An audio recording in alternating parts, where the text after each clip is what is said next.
Good afternoon, my turtle ducks. Just in time for tea. Please help yourself. It's rather cold today, so I've got hot chocolate and fresh cookies. I thought we might go over the basics of letter writing. It feels like old-fashioned letter writing is making a comeback, as it can feel like receiving a little present in the mail. Of course, we still often correspond via any of our multitudinous social media and perhaps primarily depend on different messaging apps, but there is something very charming about sitting down and taking the time to pen out a traditional letter. So let's talk about the different kinds of letters you might write. In a very general sense, the four most common people to write a letter to are as follows: a friend, a family member, a friendly stranger, or a hostile stranger. Hopefully, friends and family will be the group you converse with the most, as friendly strangers can quickly become friends over just a few short letters. These letters can generally be less formal and tend to focus on personal events that may interest the recipient or updates on events. Friendly strangers can be just about anyone to whom you are reaching out on good or neutral terms. A neighbor who is new to your neighborhood, or a time considerate way to introduce yourself to your neighbors if you are new.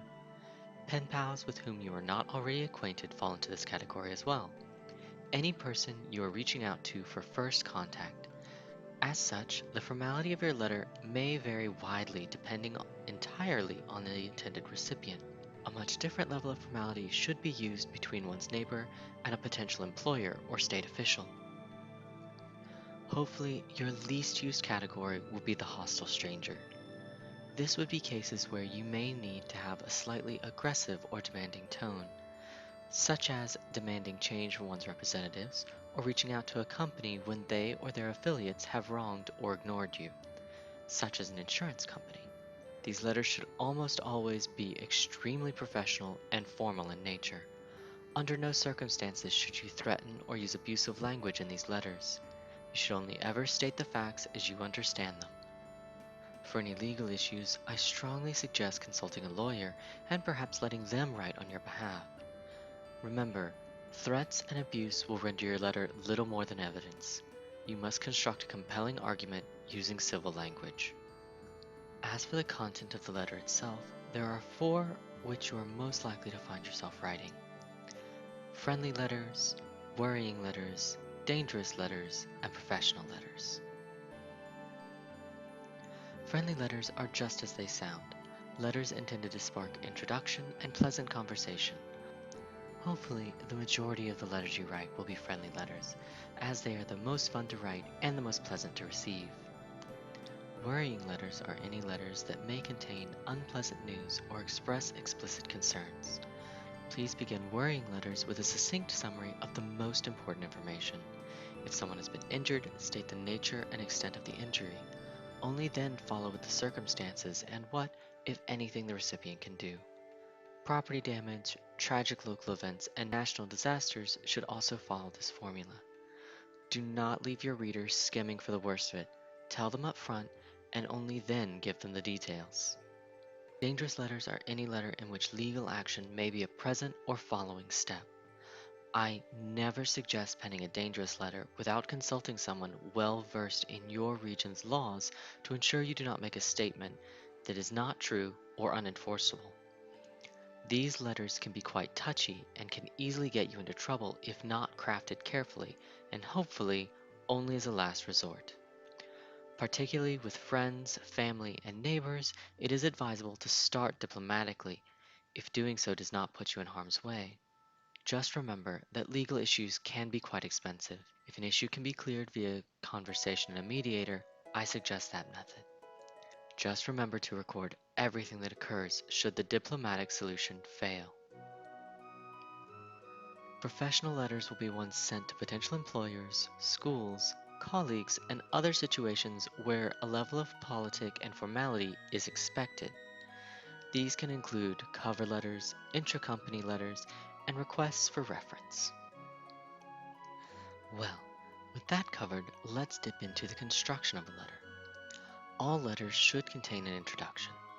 For more familiar letters, such greetings as dear, my friend, or nicknames are all excellent choices. For more formal letters, it is best to use the recipient's name or title. In cases where a specific recipient is unknown, such as many cover letters, one may use the placeholder to whom it may concern. However, this is extremely impersonal, so try to use it as little as possible. Whenever possible, learn the name of the person to be reading the letter and use their name and title if they have one. Next is the body of your text. If you are writing the first letter, this is where you would put the primary information you want to send off. In friendly letters, it could be interesting events or something you're excited about doing or that is coming up, positive experiences in your life, or new changes. In formal letters, it should be set up in the image of an essay, beginning with your proposal and following with supporting evidence. If you're responding to a letter, first respond to statements and questions from your sender, then give any changes or experiences you wish to share. If you are writing your representative, include your name and the district, county, or city that you vote in, depending on what your representative is affiliated with. Identify yourself as a voting constituent, then follow with your concern or request. Unfortunately, many representatives in the United States no longer process physical mail with quickness. However, this format can also be applied to emails and phone calls. To conclude, add an ending statement such as looking forward to hearing from you, sincerely, affectionately, or best, depending on the situation and level of formality. The more familiar, the less personal you want your conclusion to be. If your letter is longer than one page, be sure to number each page accordingly. Once your letter is finished, it is polite to date the letter either at the top of the first page or the bottom of the last. Phew, that was quite a lot. I'll be including links in the description that include samples of a friendly letter, a professional letter, a thank you letter, and an apology letter. Sometimes you may find yourself in the position to send a letter of congratulations. Whether somebody has been recently engaged, graduated from a program or school, landed their dream career, or recently had or adopted a child, there are plenty of reasons to celebrate, and a letter can be an exciting way to express your congratulations. The format of a letter of congratulations will likely follow the format of a friendly letter, save you can leave out any inquiries unless you are attempting to prompt further discussion of their accomplishments. Letters of congratulations are fairly simple and, unless you want to address a long list of accomplishments, are usually short. However, it is a great time to practice decorating your letters and envelopes.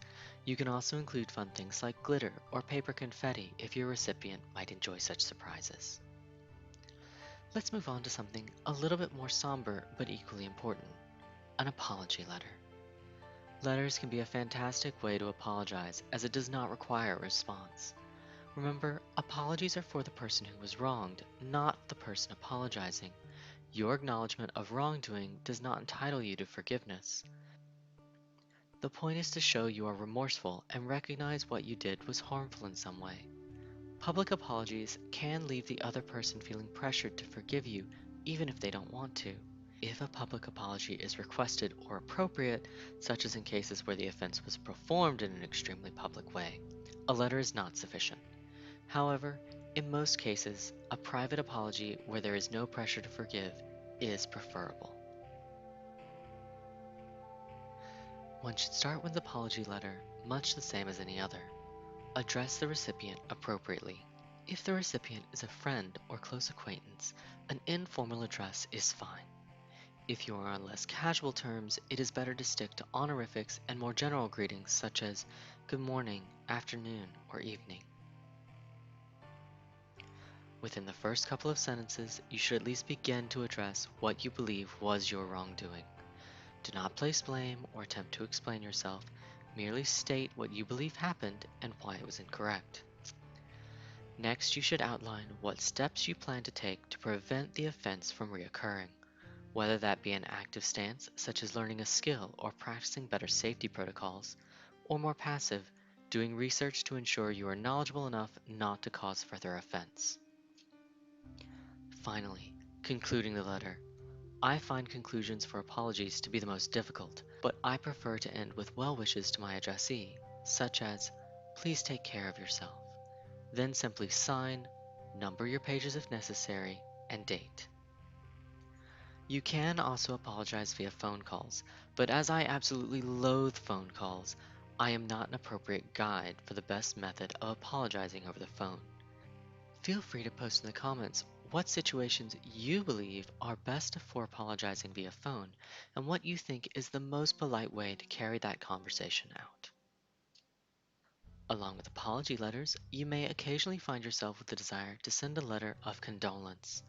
These letters should be quite short and, depending on the distress of the loss, perhaps mention only vaguely or tangentially to prevent further distress. Letters of condolence usually include an offer for some sort of assistance. Here in the Southeast, it is usually accompanied by food, but different regions have different customs.